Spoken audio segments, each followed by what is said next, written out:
মানে মোটামুটিভাবে ধরা চলে 10 to 15% মানে প্রফিট নেওয়া যায়। হ্যালো বন্ধুরা, আমাদের প্রত্যেকের বাড়ির আশেপাশে যদি একটু খেয়াল করেন, মৌসুমী স্টোর, পাশা স্টোর বা বিভিন্ন রকম নামে কিন্তু অনেক মনোহারি বা গ্রোসারি আইটেমের দোকান রয়েছে, যে সকল দোকান থেকে আমরা আমাদের নিত্য প্রয়োজনীয় সকল জিনিসপত্র কিনে থাকি। কিন্তু কখনো কি একটি ভেবে দেখেছেন এরকম একটি দোকান দিয়ে আপনি চাইলে মাসে 20 থেকে 30,000 বা তারও অধিক আয় করতে পারেন? বা আপনি একটি জিনিস কিনছেন, সেই জিনিসটি থেকে দোকানদার আপনি থেকে কী পরিমাণ টাকা লাভ করছে? আর এই ব্যবসাটি যদি আপনি শুরু করতে চান, সেক্ষেত্রে আপনার কত টাকা পুঁজি লাগতে পারে, আর কোন কোন জিনিস সম্পর্কে আপনার ধারণা থাকলে এই ব্যবসাটি আপনি সহজে শুরু করতে পারেন, নিজেকে একজন সফল উদ্যোক্তা হিসাবে গড়ে তুলতে পারেন, সেসব বিষয় নিয়ে কথা বলতে আজকে চলে যাবে একটি গ্রোসারি বা মনোহারির দোকানে, যেটি আমাদের শহর বা বাজার থেকে একটু দূরে অবস্থিত, যেমনটা আপনার বাসার পাশে হয়ে থাকে, যাতে আপনারা ব্যবসাটি সম্পর্কে একদম সঠিক ধারণা পেতে পারেন। আপনাদের সাথে আছি আমি সাগর, আর আপনারা দেখছেন DW প্রজেক্টের আওতাধীন বিজনেস ইন বাংলাদেশ।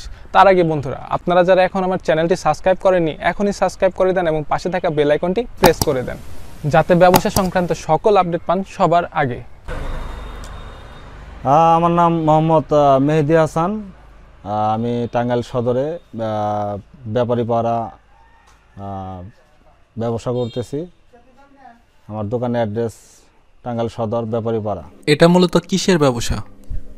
এটা মূলত আসলে গ্রোসারি দোকান। এই দোকানটাতে আসলে হরেক রকমের মাল, যেমন চকলেট, চিপস, তারপর চাল, ডাল ইত্যাদি, মানে হরেক রকমের আর কি মালামাল বিক্রি করা হয় এখানে। হ্যাঁ, নিত্য প্রয়োজনীয় দোকান। হ্যাঁ, এই ব্যবসাটি আপনি কতদিন যাবত করছেন? এই ব্যবসাটা আসলে মূলত আমি স্টার্ট করেছি 16-17 মাসের মতো হয়ে গেছে অলরেডি। এর মধ্যে আপস অ্যান্ড ডাউন গেছে, করোনাকালীন কিছু প্রবলেমে পড়েছিলাম, তারপরে এখন ভালো, খারাপ না, মোটামুটি আলহামদুলিল্লাহ ভালো আছে। আচ্ছা ভাই, আপনি ব্যবসাটি কিভাবে শুরু করলেন? এই ব্যবসাটা আসলে একজন প্রাক্তন যে ব্যবসা করেছিল তার নাম ছিল পাপ্পু। আসলে এই দোকানটা পাপ্পু স্টোর নামে পরিচিত। ওনার কাছ থেকে উনি হ্যান্ড ওভার করে আমাকে দিয়েছিল 16-17 মাস আগে। উনি প্রায় 4 বছর ব্যবসা করেছিলেন এখানে, তো এখন আমি করতেছি আর কি, আলহামদুলিল্লাহ। তাতে আপনার ব্যবসা এখন কিরকম চলছে? মোটামুটি খারাপ না, মোটামুটি ভালোই চলতেছে আল্লাহর রহমতে। আমরা সকলেই জানি এই ব্যবসায় আপনি যত বেশি পণ্য বিক্রি করতে পারবেন তত বেশি আপনি লাভ করবেন। সেক্ষেত্রে আপনি লাভের হিসাবটা কিভাবে বের করেন? আসলে লাভের হিসাব বলতে এখানে বিভিন্ন ধরনের মালামাল আসলে রয়েছে। এই সব মালামালের পার্সেন্টেজ কিন্তু এক না। কিছু কিছু প্রোডাক্ট আছে যেগুলোতে 10%, কিছু কিছু 15% এবং কি 20%-এরও মালামাল রয়েছে। তো এটা আমরা এভারেজ আনুমানিকভাবে আমরা 15% কাউন্ট করি, মানে মোটামুটিভাবে ধরা চলে 10 to 15% মানে প্রফিট নেওয়া যায়। মানে আপনি 100 টাকা পণ্য বিক্রি করলে ওখান থেকে 15 টাকা সব পণ্যে না, তো এভারেজে আমরা 15% আর কি আমরা আশাবাদী। তো তারপরেও দেখা গেছে 10% তো অনায়াসে থাকবে, এটা মানে নিশ্চিত। কিন্তু 15% আমরা ধরে রাখি, কারণ কিছু কিছু মালামালে প্রফিট বেশি আছে, কিছু কিছু মালামালে প্রফিট নাই। তো এভারেজে আমরা কাউন্ট করছি 15%। আপনি কি দিন দিন মোটা হয়ে যাচ্ছেন এবং আপনি চাচ্ছেন আপনার শরীরে বাড়তি ওজন কমানোর পাশাপাশি ভুঁড়ি কমিয়ে নিজেকে ফিট করে তুলতে, তাহলে আপনি কিন্তু চাইলে আমার সাথে পার্সোনাল ট্রেনিং এর মাধ্যমে কিন্তু নিজেকে ফিট করে তুলতে পারেন। পার্সোনাল ট্রেনিং এর ক্ষেত্রে আমি কিন্তু আপনাকে একটি সুন্দর ডায়েট প্ল্যান তৈরি করে দেবো, যেখানে আপনার পছন্দ মতো ঘরোয়া খাবারগুলো রাখার আমি চেষ্টা করব, যেখানে আপনি দিনে 5 থেকে 7 বার খাওয়ার কিন্তু সুযোগ পাবেন, যার মাধ্যমে আপনার মেটাবলিজম যেমন বুস্ট হবে, আপনি কিন্তু খুব সহজে ওয়েট লস করতে পারবেন। এবং দ্বিতীয়ত আমি কিন্তু আপনাকে একটি ওয়ার্কআউট প্ল্যানও তৈরি করে দেব, যে ওয়ার্কআউট প্ল্যানটি আপনি ঘরে বা জিমে বসে কিন্তু ফলো করতে পারবেন, এবং ওয়ার্কআউট প্ল্যানটি কিন্তু আপনার বডির লেভেল অনুযায়ী কিন্তু চেঞ্জ হতে থাকবে। এবং তৃতীয়ত আমি কিন্তু আপনাকে সবসময় ফলো আপের মধ্যে রাখবো, অর্থাৎ আপনার বডি কন্ডিশন চেক করার পাশাপাশি আপনাকে কিন্তু সঠিক গাইডলাইন দেওয়ার চেষ্টা করব। আর তাই যারা আমার সাথে পার্সোনাল ট্রেনিং করার মাধ্যমে নিজেকে ফিট করতে চান, তারা কিন্তু এই নাম্বারটিতে যোগাযোগ করতে পারেন। সো পরিশেষে একটি কথাই বলবো, ওজন কমিয়ে নিজেকে ফিট করে তোলা এটা কিন্তু কঠিন কোনো বিষয় না, যদি সঠিক পদ্ধতি জানা থাকে। তাই যারা ফিট হতে চান তারা আজই আমার সাথে যোগাযোগ করুন। আপনি বললেন যে এক এক প্রোডাক্টে এক এক রকম লাভ হয়, সেক্ষেত্রে কোন প্রোডাক্টে বেশি লাভ হয়? আসলে বেশি লাভের প্রোডাক্টগুলো হচ্ছে যেমন চকলেট আইটেম, তারপরে চিপস আইটেম, তারপরে আপনার বেশিরভাগই আপনার চিপস এবং কি চকলেটের মধ্যে মানে আমরা লাভের আশা বেশি করে থাকি এবং কি লাভ হয় মোটামুটি ভালোই। অন্য সমস্ত যেগুলো চাল ডাল চিনি তারপরে আপনার গ্লোসারি যেমন সাবান তেল এগুলাতে মানে একদমই পার্সেন্টেজ নাই, এগুলো কাস্টমারের জন্য আমরা বিক্রি করে থাকি। যেহেতু নিত্য প্রয়োজনীয় জিনিস সব কিছুই আমাকে বিক্রি করতে হবে। লাভ লস সব জায়গায় আছে, কিন্তু লসের পরি লস আমি তো লস দেখি না, এখানে লস নাই কিন্তু লাভ হয়তো বা কম হবে। যে কোনো পণ্যতেই হয়তো বা লাভ সীমিত হবে, কিছু প্রোডাক্ট আছে একেবারেই লাভ নাই। যেমন বর্তমানে বাজারে তেলের একটা সংকট পড়েছে, সয়াবিন তেল, যেটা আকাশ ছোঁয়া দামের মতো। কাস্টমার প্রচুর কমপ্লেন দিতেছে এবং কি আমাদেরও সীমিত লাভ, এখানে মানে লাভের আশা করাই যায় না, কিন্তু আমাদের সেল করতে হয়। সেক্ষেত্রে কোন কোন প্রোডাক্টে একদম লাভ নাই বললেই চলে? যেমন তেল, তারপরে আপনার ইউনিলিভারের কিছু পণ্য আছে, সাবান শ্যাম্পু, এগুলাতে একদমই সীমিত লাভ। আপনার এই দোকানে প্রায় সব প্রোডাক্টই তো কম বেশি চলে, সেক্ষেত্রে কোন প্রোডাক্ট একটু বেশি চলে? সব থেকে বেশি প্রোডাক্ট আসলে সিগারেটটা আসলে বেশি চলে সব দোকানে। সিগারেটের চাহিদা সবসময় মানুষের কাছে থাকে এবং কি বাংলাদেশে আমার মনে হয় প্রায় সব মানুষই কম বেশি স্মোকিংয়ে জড়িত আমাদের মিডল ইস্টের মধ্যে। সো সিগারেটটা বেশি চলে এবং কি চিপস আইটেম, বাচ্চাদের আইটেম, স্কুলের পোলাপানটা চিপস চকলেট মোটামুটি ভালোই সেল হয়। এবং কি নিত্য প্রয়োজনীয় জিনিস আছে, স্টুডেন্টরা চাল ডাল এবং কি ইত্যাদি নিত্য প্রয়োজনীয় জিনিস আমার কাছে সব ধরনের জিনিসই আছে, যেমন আলু পেঁয়াজ। মানে একটা মনোহারি দোকানে সব কিছুই রাখা প্রয়োজন আমি যেটা মনে করি। সুই সুতা থেকে শুরু করে কাঁচা বাজার যেমন আলু পেঁয়াজ, তারপরে রসুন ইত্যাদি যেগুলো নিত্য প্রয়োজনীয়, মানে কোনো প্রোডাক্ট বাদ রাখা যাবে না। দোকানে চলবেই, রাখলে কিছু না কিছু জিনিস চলবে, আপনার দেখে শুনে বুঝে যে এই মালটা আমার রাখলে চলবে সেইগুলো ওঠাতে হবে দেখে এবং কি অবশ্যই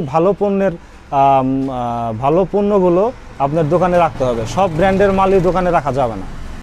আর কোন প্রোডাক্টগুলো একদম কম চলে না বলতে নন ব্র্যান্ড যেগুলো মানুষ চিনে না আসলে, তারপরে আমাদের বিক্রি করতে হয়। অনেক সময় আছে আমরা লাভের আশায় হয়তোবা বেশি লাভের আশায় আমরা নন ব্র্যান্ডের কিছু বিস্কিট আইটেম কিংবা দেখা গেছে যে কোনো নন ব্র্যান্ডের মাল রাখলাম, কিন্তু আসলে সব জায়গায় তো আর নন ব্র্যান্ডের জিনিস চলে না। যেহেতু আমাদের এই সাইডে শহর সাইড, এখানে সবাই মোটামুটি জানাশোনা ভালো, এগুলো গ্রামের দিকে নন ব্র্যান্ডের জিনিস ওঠায়, কিন্তু আমাদের শহরে সবসময় ব্র্যান্ডের জিনিসগুলাই চলে। আর ব্র্যান্ডের জিনিসগুলোতে লাভ একটু কম হয়। আপনি তো একটু আগে বললেন সিগারেট সব থেকে বেশি বিক্রি হয়, আর সিগারেটটা বাংলাদেশের প্রায় সব জায়গাতেই চলে, সেক্ষেত্রে সিগারেটে কি পরিমাণ লাভ হয়? সিগারেটে আসলে মোটামুটি লাভ হচ্ছে। সিগারেটের দাম গতবার বাজেটে বেড়ে গেছে, এই কারণে একটু তুলনামূলক হিসাবে আগের চাইতে একটু কম প্রফিট হচ্ছে। তো এখন সিগারেটে দেখা গেছে আপনার রয়্যাল পাইলট, ডার্বি ইত্যাদিতে মানে মোটামুটি ভালো লাভ থাকে। ব্যানসনে ইদানিং কম লাভ থাকে, গোল্ডিবে তো লাভ থাকেই না, তারপরে আমাদের সেল করতে হয়। পার্সেন্টেজ সিগারেটে 10%, নট মোর দ্যান 10%-এর মতো থাকে আর কি। আচ্ছা ভাই, আপনার দোকানে তো এখন অনেক মাল রয়েছে, কিন্তু শুরুর দিকে তো এত মাল ছিল না। যদি কেউ নতুন করে এই ব্যবসাটি শুরু করতে চায় তাহলে তারা এই রকম পণ্য কোথা থেকে ব্যবস্থা করতে পারবে? আসলে এটা ডিপেন্ড করবে যে আপনার ব্যবসা করতেছেন আপনার স্পেসটা কোন জায়গায়। এটা যদি কোনো গলির ভিতরে হয় কিংবা মেন রোডের কাছে হলে ভালো, কারণ মেন রোডে দেখা গেছে কম বেশি সব ধরনের কোম্পানিগুলো আপনাকেই নক করবে যে আপনার ভাইয়া কী লাগবে। সব ধরনের কোম্পানির এসআররা এসে আপনার দোকানে কি আছে কি লাগবে এটা আপনি অটোমেটিক হয়ে যাবে। আর যদি একটু ভিতরে হয় দোকান, যদি আপনার মানে কোম্পানির লোকজন যাবে না কিংবা এরকম পজিশনে যদি আপনার দোকান হয় তাহলে আপনি একটু ক্রাইসিসে পড়বেন। যেমন আপনার মার্কেট থেকে মাল কিনতে হবে এবং কি মার্কেটে মালের দাম একটু বেশি পড়বে সবগুলাই, কারণ মহাজন যারা আছে মার্কেটে তারা মালের দামগুলো একটু বেশি ধরে, তারা ডিলারের রেটে দিতে পারে না, এই রকম আর কি হয়ে থাকে। সেক্ষেত্রে কিছু জিনিস আছে যেগুলো আপনার দোকানে এসে দিয়ে যায় এবং ওগুলো আপনি বিক্রি করার পর টাকা পরিশোধ করেন? না, বেশিরভাগই আসলে এটা ডিপেন্ড করে ডিলিংসের উপরে, সম্পর্কের উপরে। আসলে ক্রেডিটে আমরা মাল কখনো কিনি না, বেশিরভাগই আমরা নগদে মাল কিনতে হয় এবং কি আজকে অর্ডার কাইটে নিয়ে যাবে হয়তোবা ডেলিভারি ম্যানকে, তারপরের দিন যখন মাল ডেলিভারি দেবে তখন আমরা মানে ক্যাশ দিয়ে মালটা আমরা গ্রহণ করি। তো এখানে আমাদের ক্রেডিট এমন আছে, হয়তো বা আমার কাছে সংকট, আমার ক্যাশে টাকা নাই, হয়তো বা তাদের বললে হয়তো বা একদিন পরে এসে টাকা নেবে, 2 দিন পরে এসে টাকা নেবে, এটা ডিপেন্ড করবে সম্পর্কের উপরে। আচ্ছা ভাই, তাহলে এবার একটু পার্সোনাল প্রশ্ন করি। প্রতিদিন অন অ্যান অ্যাভারেজ আপনার কত টাকা বেচাকেনি হয়? অন অ্যান অ্যাভারেজ আসলে এটা তো বলা মুশকিল। আমরা কখনো মানে হতাশ হওয়া যাবে না। দেখা গেছে আজকে একটু সেল বেশি হয়েছে, কালকে একটু কম হয়ে গেছে, কিন্তু এরকম আসলে অ্যাভারেজ কোনো মেনটেন নাই। যেহেতু আমার মানে যৌথভাবে কেউ নাই, আমি একাই এই বিজনেসটা করতেছি, তো ওইভাবে আসলে ক্যাশ মেনটেন করা হয় না। সো ধারণা দেখা গেছে মনোহারি দোকানে কম বেশি মোটামুটি চলে, কিন্তু একটা দোকান এইটুকু বলতে পারি যে একটা দোকান যদি পরিপূর্ণভাবে মানে ব্যবসার সফলতা অর্জন করে তাহলে অবশ্যই 7 থেকে 10 হাজার টাকা সেল করতে হবে পার ডে, যেটা আমার হয় না, আসলেও হয় না। এই ইদানিং খুব ব্যবসায়িক ক্রাইসিস, যে কারণে এই প্রবলেমটার মধ্যে আমি আছি। তো তারপরেও চলতেছে। যে এই ব্যবসা করে আপনার মাসে কি পরিমাণ আয় হয়? তো মনোহারি দোকানে আসলে মাসে আয় বলতে আপনার সব কিছু বাদ দিয়ে আসলে আমি ওইভাবে হিসাব রাখা হয় না, আমার এখানে ওইভাবে হিসাব রাখা হয় না। ধারণা ধরেন আপনার দিনে যদি 5,000 টাকা সেল করেন, তাহলে আপনার হয়তো বা আপনার 500 টাকার মতো প্রফিট থাকবে, এইরকম আর কি। মানে আপনার 15% দিলে আপনার 600 650 টাকার মতো আসে, তো আপনার 500 টাকা অনায়াসে থাকবে আর কি, এরকম। হ্যাঁ, 15 থেকে 20,000 টাকার মতো আশা করা যায়। এবং কি তারপরে তো খরচ আছে। যাদের প্রপার্টি নিজের, তারা হয়তো বা এইটা লাগবে না, হয়তো বা 15,000 টাকা ফিক্সড পাবে তারা। আচ্ছা, এই ব্যবসাটি যদি কেউ শুরু করতে চায় তাহলে তারা কিভাবে শুরু করতে পারে? এই ব্যবসাটা আসলে আমি যেটা মনে করি, সেলটা হলো মূল বিষয়। আপনি সেল করবেন, আপনার প্রফিট হবে। আপনি সেল হবে না, আপনার প্রফিট নাই। আর প্রথম অবস্থায় আপনার নির্বাচন করতে হবে জায়গা, মানে প্লেসটা, আপনি কোন জায়গায় ব্যবসাটা আপনি ডেভেলপ করতে পারবেন। আপনি দেখা গেছে এমন একটা পজিশনে আপনি 5 লাখ টাকার মাল নিয়ে বই রয়েছেন, যে জায়গায় 10 জন মানুষ চলাফেরা করে না, তাহলে তো ওই ব্যবসা আপনি যত পুঁজি খাটান লাভ নেই। আপনি পুঁজি যে ব্যবসার মূলধন তা কিন্তু না, আপনার কিছু টেকনিক্যাল কিছু বিষয় আছে। আপনার দেখতে হবে প্লেসটা কোথায়, এই প্লেস দেখি মানুষ যাতায়াত করে কিনা, আবাসিক এরিয়া কিনা, কিংবা কত লোকের বসতি, আপনার আশেপাশে কোনো গোলই আছে কিনা, কিন্তু আপনার কাস্টমার আপনার কাছে আসবে এরকম কোনো পজিশন আছে কিনা, এইরকম একটা বিষয়। দ্বিতীয়ত বিষয়টা হচ্ছে আপনার দোকান ভাড়াটা, আপনি কত টাকা দোকান ভাড়া একটা বিষয়। এটা দেখতে হবে যে কত টাকা ভাড়া, আপনার সেল কত হবে সেটা পরের ব্যাপার। আপনি যদি দোকানটা ভাড়াটা একটু কম হয়, যেহেতু যেমন আমার 5,000 টাকা দোকান মানে খরচ, আমার 3500 টাকার মতো দোকান ভাড়া, এবং কি আমার 1400-1500 টাকার মতো কারেন্ট বিল আসা করে। আমার দোকান ভাড়াটা একটু বেশি তুলনামূলক ভাবে আর কি। তো এগুলা দিক নির্ণয় করতে হবে আর কি। আচ্ছা, এই ব্যবসাটি অনেকে শহরেও করে থাকে, আবার অনেকে গ্রাম অঞ্চলেও করে থাকে। যদি কেউ এলাকায় এই ব্যবসাটি শুরু করতে চায়, সেক্ষেত্রে তার কি পরিমাণ পুঁজি থাকা লাগবে? এইটা আসলে আপনি 50,000 টাকা দিয়ে স্টার্ট করতে পারবেন, ডিপেন্ড। আবার 5 লাখ টাকা দিয়ে স্টার্ট করতে পারবেন। আপনি 10 লাখ টাকা ইনভেস্ট করলেও কেউ না করবো না।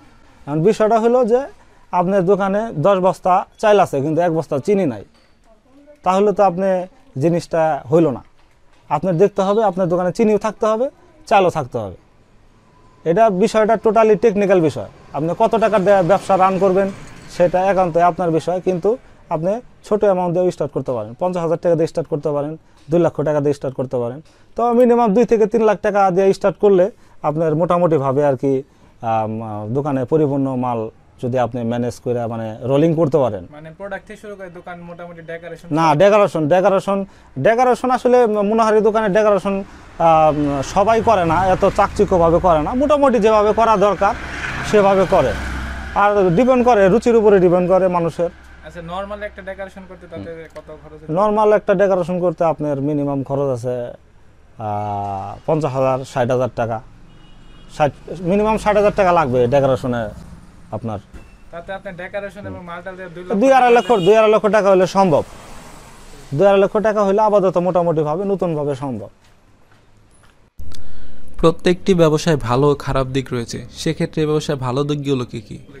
এই ব্যবসার ভালো দিক তো দেখা গেছে, ভালো দিকটা হচ্ছে আপনার এটাও কিন্তু একটা মানে জনসেবা। আপনার এলাকায় একটা দোকান দিচ্ছেন, আপনার কাছ থেকে ভালো পণ্য মানুষ পাচ্ছে, ঠিক আছে, এবং কি আপনার এলাকার মানুষ সহজেই আপনার কাছ থেকে সব কিছু পাচ্ছে। শহর মুখে যাওয়া লাগতেছে না, শহরে আপনার রিক্সা ভাড়া দিয়ে যাওয়া লাগতেছে না। বাজারে তারপরেও মানুষ বাজারে যায়, বাজার থেকে বেশি কিনে, আমরা সাপোর্ট হিসাবে থাকি এলাকায়। তারপরেও এটা একটা ভালো দিক এটাই, কিন্তু খারাপ দিকগুলা বেশি আছে। খারাপ দিকগুলা বেশি বলতে আপনার নিজস্ব এলাকায় দোকানদারি করতে গেলে দেখা গেছে অনেকের সাথে মনোমালিন্য হয়ে থাকে। বাকি বিষয়টা আমরা জানি প্রায় সকল ব্যবসার ক্ষেত্রে কিন্তু ট্রেড লাইসেন্স বাধ্যতামূলক, সেক্ষেত্রে এই ব্যবসার ক্ষেত্রে কি ট্রেড লাইসেন্স লাগে? হ্যাঁ, ট্রেড লাইসেন্স তো অবশ্যই। আপনি ব্যবসা করবেন, অবশ্যই বৈধভাবে ব্যবসা করবেন, কারণ আপনার একটা ট্রেড লাইসেন্স ছাড়া সরকারকে ট্যাক্স না দিয়ে ব্যবসা করার মানে এটা ইলিগাল, টোটালি ইলিগাল। প্রত্যেকটা ব্যবসা প্রতিষ্ঠানের ট্রেড লাইসেন্স থাকা দরকার।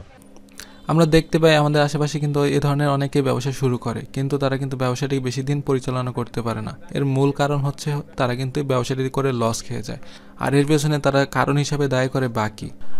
আর আপনার দোকানেও তো কম বেশি বাকি দিতেই হয়, সো আপনি বাকির বিষয়টা কিভাবে হ্যান্ডেল করেন? আসলে বাকি বিষয়ে স্টার্টিং যখন একটা মানুষ ব্যবসা শুরু করে, তখন কিন্তু সবাই মানুষের মন মানসিকতা চিনে না, এবং কি একটা দোকানদার এই একটা এলাকার মানুষের সম্বন্ধে যে ধারণা পূর্ববর্তী অবস্থায় থাকে, দোকান দেওয়ার পরে তার চাইতে বেশি ধারণা হয়ে যায় অলরেডি। আপনি একটা মানুষের সাথে যখন লেনদেন করবেন, একটা মানুষের সাথে যখন রেগুলার কথা বলবেন, অবশ্যই আপনি কিন্তু তার সম্বন্ধে জানবেন। এবং কি প্রথম অবস্থায় একটু লসের সংখ্যাটা বেশি থাকে, কারণ আপনি ভালো মন্দ যাচাই করতে গেলেও আপনার টোটালি দোকানের উপরে লস পড়ে।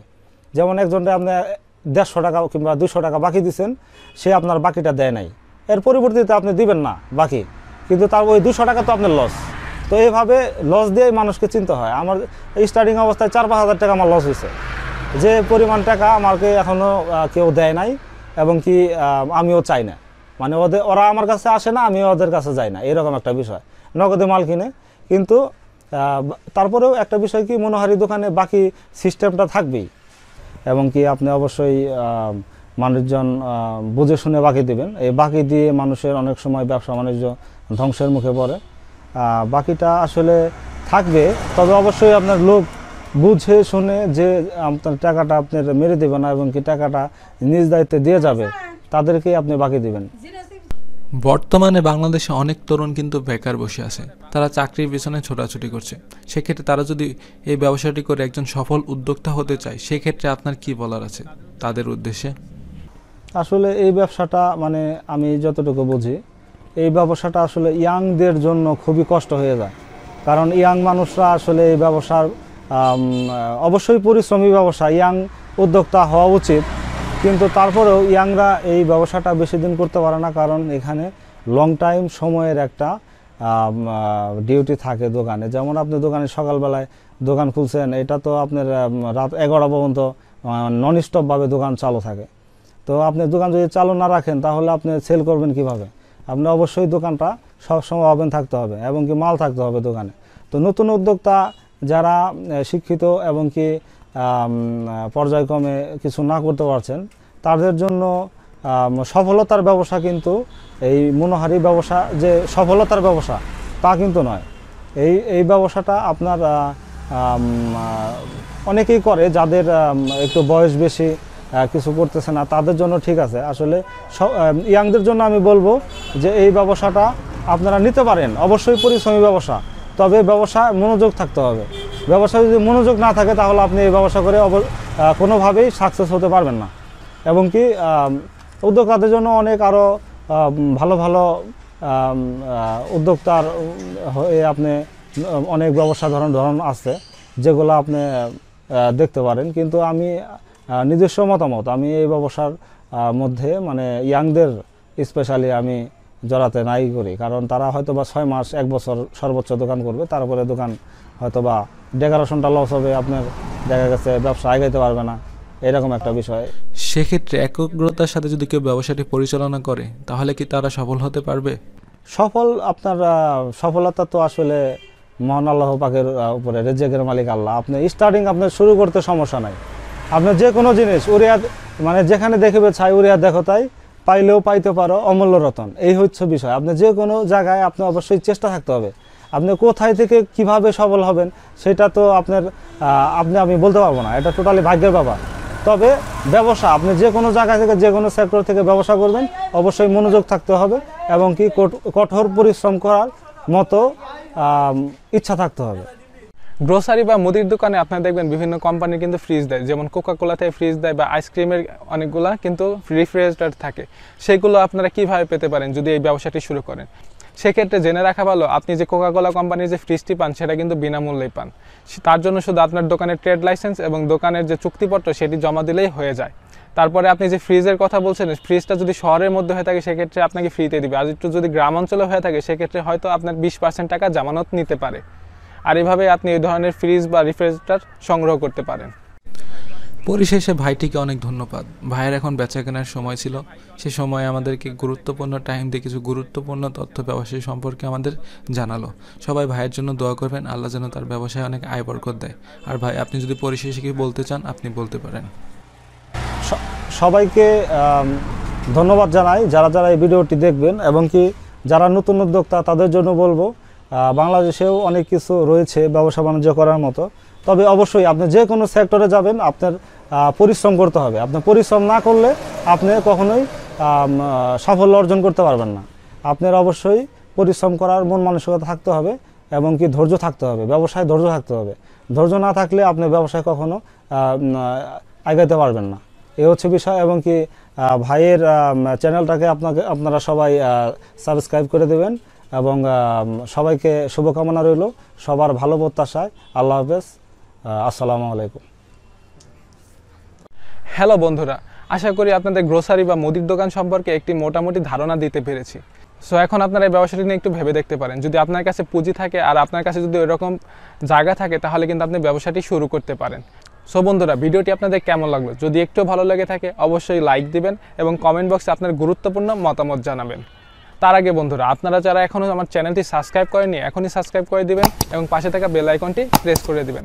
সাথে আমরা ফেসবুকে অ্যাভেলেবল আছি, আপনারা চাইলে আমাদের ফেসবুক পেজটিতে লাইক দিতে পারেন যাতে ব্যবসা সংক্রান্ত সকল ভিডিও আপনি ফেসবুকেও দেখতে পারেন।